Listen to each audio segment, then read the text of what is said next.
Hey everyone, welcome to another edition of the Right Way Wednesday. Today I am joined by Diane Palacio from our Quality Assurance and Compliance Department. She is our regulatory guru, and so I really wanted to pick her brain about the kinds of audits that are happening right now. I know you have heard us talk a lot about that and why it's so important to focus on your documentation in this new audit environment, really.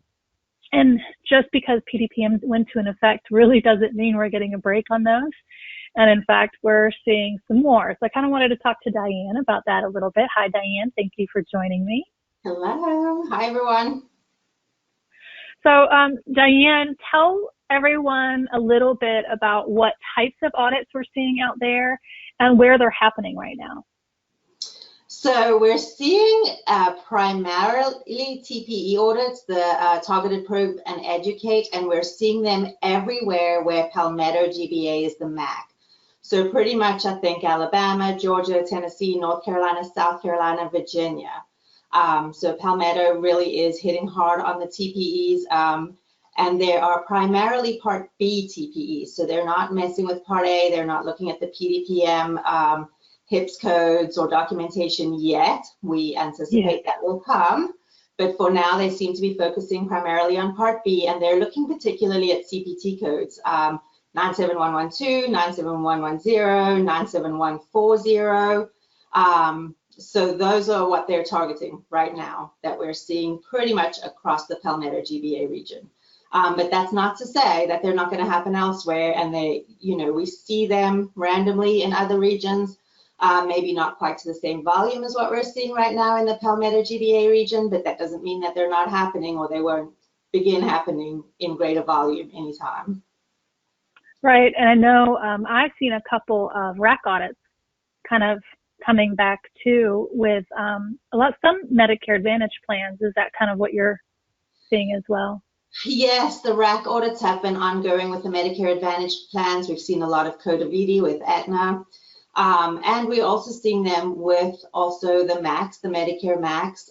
They're not on quite the large scale that we saw in 2014, 2015, but we are seeing them, and they, of course, can go back 3 years to audit charts. So we are seeing those even with Part A claims from 2-3 years ago. Right, so if you remember, RAC audits are those that are done post-payment. So they've already paid everything, and now they're taking another look at it to make sure they paid appropriately. Right. And that said, we're also seeing some other random, certainly not in any kind of high volume, but that's just today. Everything could change by tomorrow. But we have seen PERM audits come down the pike in the past couple of weeks. Right. We've seen CERT audits, and we've also seen UPICs. So all of the auditors are still out there, and they are still looking at our documentation and our charts. Right. So knowing all of this and how important it is, and we always say whenever we're talking to anybody about our documentation, is that you have to assume eventually it's going to be read by someone, right?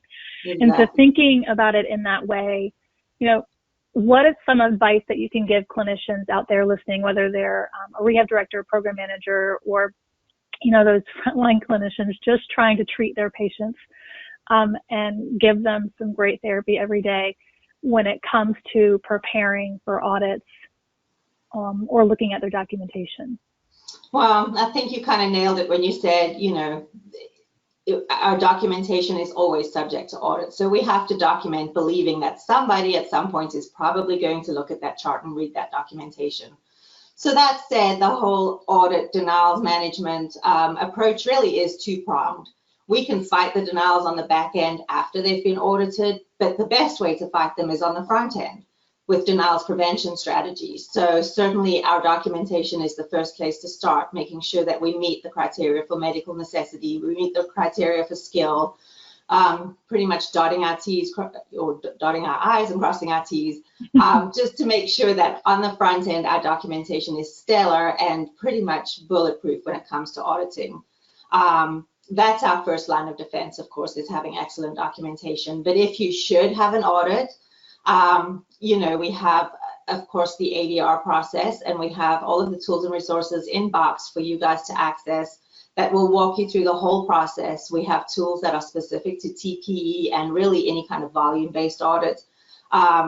as well as just the regular ADRs, to prepare an excellent ADR packet. That's our next line of defense before we even get a denial and we're looking at an ADR, so that they're going to review the records, making sure we include everything in the packet, making sure we put dividers in to make the packets easier to navigate through and figure out where everything is. So there's steps in the ADR preparation box tools that will help to put that packet together and make sure that we have everything in the packet that needs to be in the packet, so that we don't get a denial for incomplete documentation or inadequate documentation or missing documentation. Those are all, again, pretty avoidable denials. So use the resources that we have to make sure that our ADR packets are very thorough and very comprehensive and really support the needs of that patient and that care that was given.